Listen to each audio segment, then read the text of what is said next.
Let's imagine a hypothetical scenario. Ready? You go to an estate sale and you see a really cool set of speakers in the garage, and you grab them quickly before that guy behind you with the mustache who's been eyeing them the whole time can get them. You didn't really look that close at them because you were in a hurry, and you just throw them in the car with all the other stuff that you bought. And then, when you get them home, now that you actually have time to look a little bit closer, you notice something fishy. Well, that's sometimes exactly what happens at estate sales. And these Bang & Olufsen Beovox S75s are a prime example of the potential perils of secondhand equipment. Fortunately, speakers are really easy to fix up yourself and anybody can do it. So stick around, I'll show you what I did with these.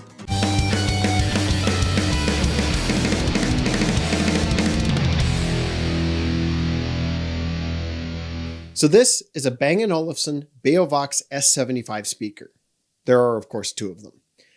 When these were made in 1977, a lot of stereo companies were going through a design shift. They were transitioning from treating the design like a piece of furniture with natural wood finishes that you'd find on a table or chair, to one that embraces the fact that this is a piece of technology with clean, sharp lines and smooth artificial surfaces.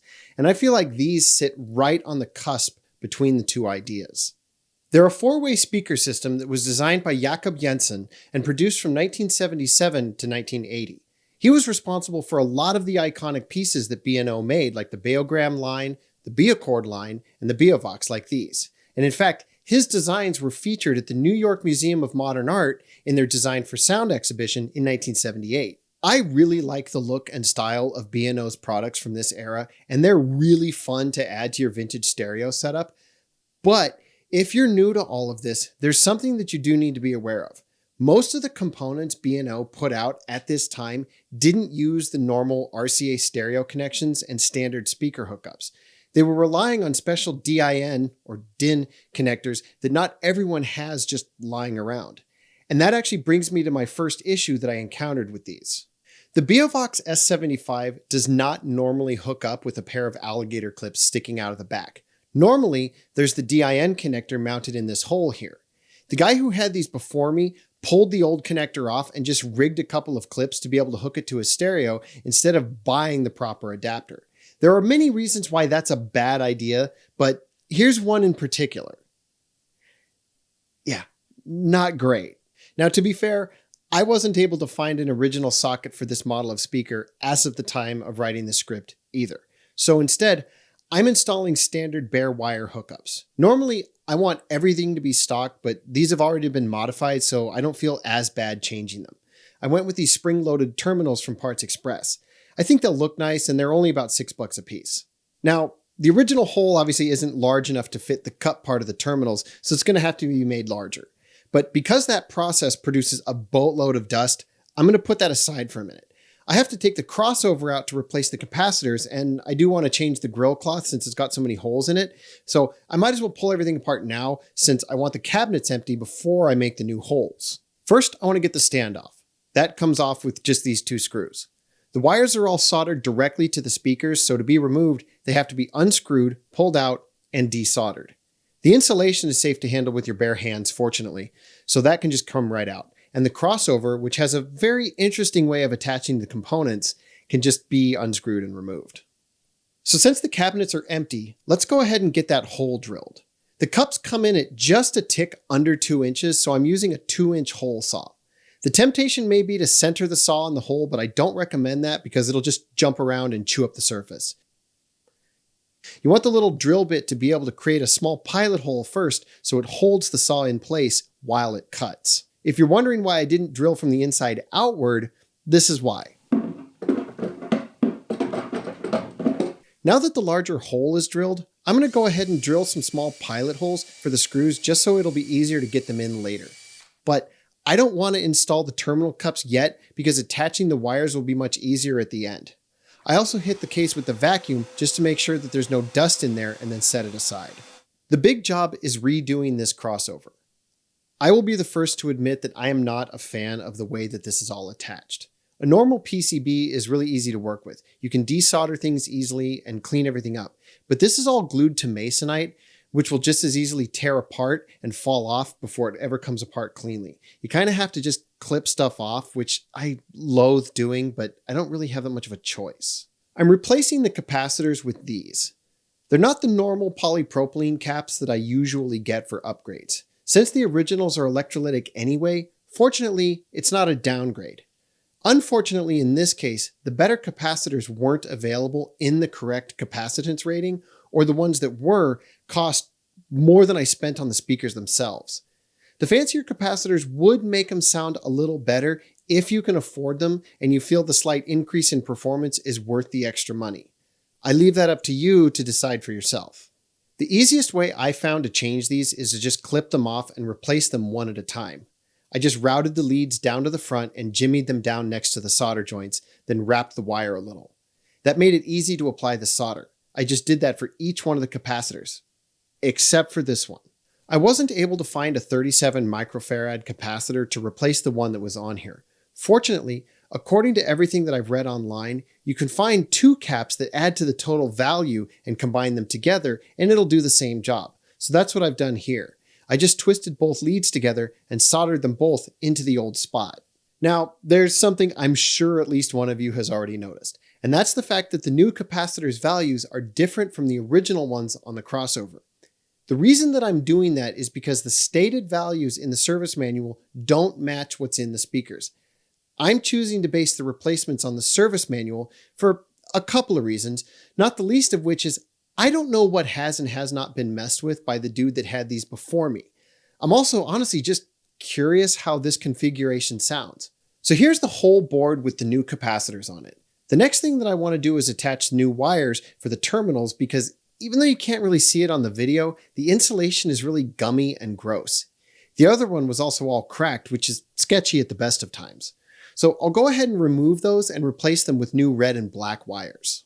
I was able to go ahead and screw the crossover back into place and route the wires to their respective holes. Purple and white go to the small tweeter, blue and green to the larger tweeter, yellow and orange to the 4-inch mid driver, and the black and red go to the big base cone.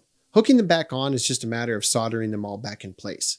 The two tweeters on my speakers I think have been replaced because they have new wires on them and the colors don't match. But here's a quick diagram of which colors go to which terminals, just in case you forgot what goes where. Once everything is hooked up, we can drop the insulation back in, make sure this little foam pad is in place, and start reinstalling each of the speakers.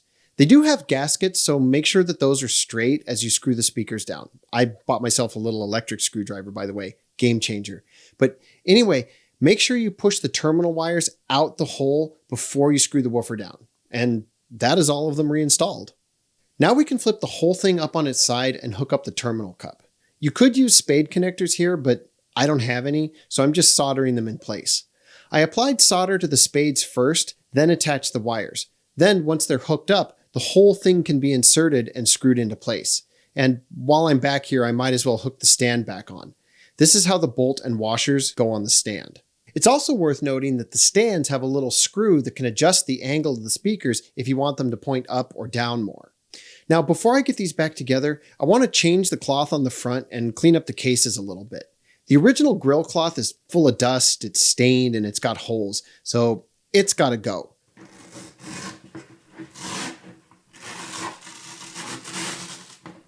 The little badge is held on with this little clip too, so that has to come off. Don't lose it.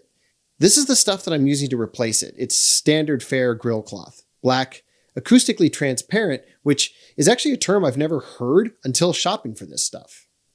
Obviously, the first step is to clean the plastic before we do anything. Then I cut the cloth to just large enough to fit the grill itself with a little bit of overhang. Now, here's where things get a little bit messy. We want to use a spray adhesive for the front and the back, but I don't want to coat the whole back, so I'm going to mask it off with a little bit of plastic and tape. I applied spray adhesive to the back first, then flipped it over and did the front.